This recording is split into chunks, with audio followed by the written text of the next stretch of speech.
আমরা প্রশ্ন করার চাইতে সন্দেহ করার দিকে চলে গেলাম। কারণ প্রশ্ন করলে উত্তর পাওয়া যায় না।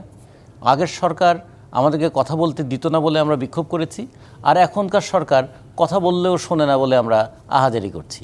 ফলে পরিস্থিতিটা মানুষ দেখলো যে তাহলে পরিবর্তনটা কোথায় হলো। আমাদের দেশের জনগণ দীর্ঘদিন ধরে কিন্তু এই কথাটাই বলছে, নির্বাচন কি হবে? অন্তর্বর্তীকালীন সরকার যতই বলছে নির্বাচন সঠিক সময় হবে, মানুষ ততই সন্দেহ করে আসলেই কি হবে, তফসিল কি হবে। তফসিল দেওয়ার পরে আবার বলছে যে তফসিল দিলেও নির্বাচন কি সেই সময় হবে। এটা কেন হলো? এটাখান থেকে কিন্তু বোঝা দরকার, একটা সরকার, সেই সরকার জনগণের অভ্যুত্থানের মধ্য দিয়ে ক্ষমতা এসছে, তার মানে তার পেছনে জনগণের একটা সমর্থন, একটা ভালোবাসা সেটা যেমন ছিল, সেই সরকারেরও তো জনগণের প্রতি একটা দায় ছিল। এই সমর্থন, ভালোবাসা এবং দায় এর মাঝখানে এই চিরটা ধরলো কেমন করে? কেন সরকার কথা বললে জনগণ বিশ্বাস করতে চায় না? তার মানে কি জনগণ আকারে ইঙ্গিতে বুঝে গিয়েছেন যে সরকার মুখে বললেও মন থেকে ঠিক চাইছিল না নির্বাচনটা সঠিক সময় হোক? কিংবা সরকারের মধ্যে এমন কোনো ব্যক্তিবর্গ যারা আছেন যারা ঠিক চাইছেন না যে নির্বাচনটা হোক? কিংবা এমন কেউ কেউ আছেন যারা মনে করেন নির্বাচন যত দেরিতে হয় তত তাদের জন্য ভালো? এগুলো প্রশ্নের পাল্টা প্রশ্ন আসে। কিন্তু প্রশ্নের পাল্টা প্রশ্নের জায়গায় একটু বলি, নাহিদ ইসলাম নিজেই আজকে বলেছেন সরকারের ভেতরের একটা অংশের সংশ্লিষ্টতা রয়েছে। নাহিদ ইসলামের এই কথাটাকে আমরা খুবই গুরুত্বের সঙ্গে দেখব, কারণ তিনিও 2 দিন আগেও সরকারের সঙ্গেই ছিলেন। ফলে ভেতরে কি হয় নিশ্চয়ই তার কিছুটা তিনি জানেন, তার অভিজ্ঞতাও আছে, এবং সেই অভিজ্ঞতার প্রেক্ষিতেও হয়তো তিনি বলেছেন। তাহলে সরকারের ভেতরের কারা কারা এই সমস্ত নাড়াচাড়া করতে পারে নিশ্চয়ই তার একটা ধারণা আছে। তো নতুন এবং ফিরে আসা গ্রাহকদের জন্য নগদে চলছে ক্যাশব্যাক সহ প্রতিদিন হাজারো উপহার জেতার সুযোগ। হবে আশা আর ফেরা, সারপ্রাইজ সেরা। আমি প্রশ্নটাকে সেই দিকে নিতে চাই না। আমি বলতে চাই যে সমাজে এই প্রশ্ন থাকাটা হচ্ছে সমাজের একটা প্রাণশক্তির লক্ষণ। প্রশ্নটাকে থামিয়ে দেওয়া হচ্ছে স্বৈরাচারী মানসিকতার লক্ষণ। আমরা কিন্তু বিগত 15 বছরের শাসন ব্যবস্থাকে কেন স্বৈরাচারী বলেছিলাম? প্রশ্ন করা যেত না বলে।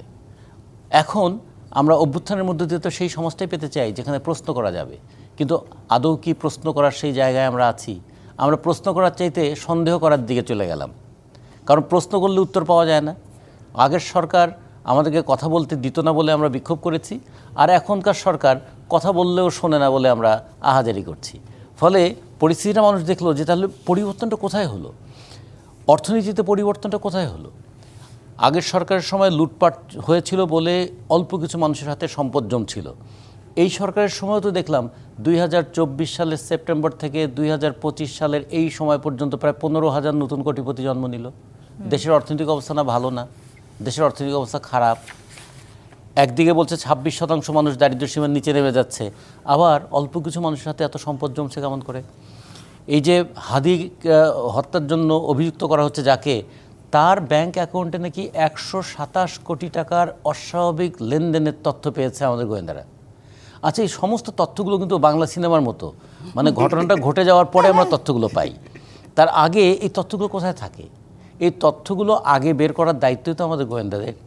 ফলে এই জন্য আমরা মনে করি যে ঘটনাগুলো যেগুলো ঘটছে সেটা কি কেউ সুনির্দিষ্টভাবে এগুলোকে ঘটাচ্ছেন, অথবা আমরা যদি বলি এটুকু বলে এটা শেষ করতে চাই। আমি আরেকটা প্রশ্ন আপনার কাছে যুক্ত করতে চাই রাজিকুজ্জামান রতন। বারবার আসলে আমরা দেখেছি যখন গণমাধ্যমগুলোতে হামলা হলো তখন তারা অভিযোগ করেছেন যে বারবার আসলে সরকারি সহায়তা তারা চেয়েছেন কিন্তু ফলাফল আসলে শূন্য ছিল।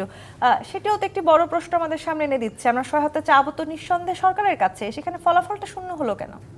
ফলাফল যেমন গণমাধ্যমে যে হামলাটা হলো, প্রথম আলো, ডেইলি স্টার কথা বলি, কিংবা তারপরে পরে ছায়ানট কিংবা উদীচী অফিসে হামলা হলো, ছায়ানট উদীচীর কথা আমি বাদই দিলাম, কিন্তু এই প্রথম আলো এবং ডেইলি স্টারে হামলার সময় তারা বারবার যেমন বলেছিলেন, হামলারও আগের তো প্রস্তুতি ছিল। এই 2 পত্রিকা অফিসের সামনে কি গরু জবাই করা হয়নি? এই 2 পত্রিকা অফিসকে আগে থেকে কি হুমকি দেওয়া হয়নি? ফলে এইগুলো তো একটা হুমকির মধ্যেই ছিল। তাহলে সেক্ষেত্রে ভূমিকাটা কী ছিল? আর আরেকটা বিষয়, যখন সরকারের কথা কি মানুষ কতটুকু আস্থার সঙ্গে নেবে, এটাও একটু প্রশ্ন। যখন রাষ্ট্রের প্রধান বলছেন এখন যে আমরা আপনার পাশে আছি, তখন কিন্তু সেই পত্রিকাওয়ালারা দেখছেন যে তাদেরকে পুড়িয়ে মারার চেষ্টা হচ্ছে, আর তিনি বলছেন আমরা আপনার পাশে আছি।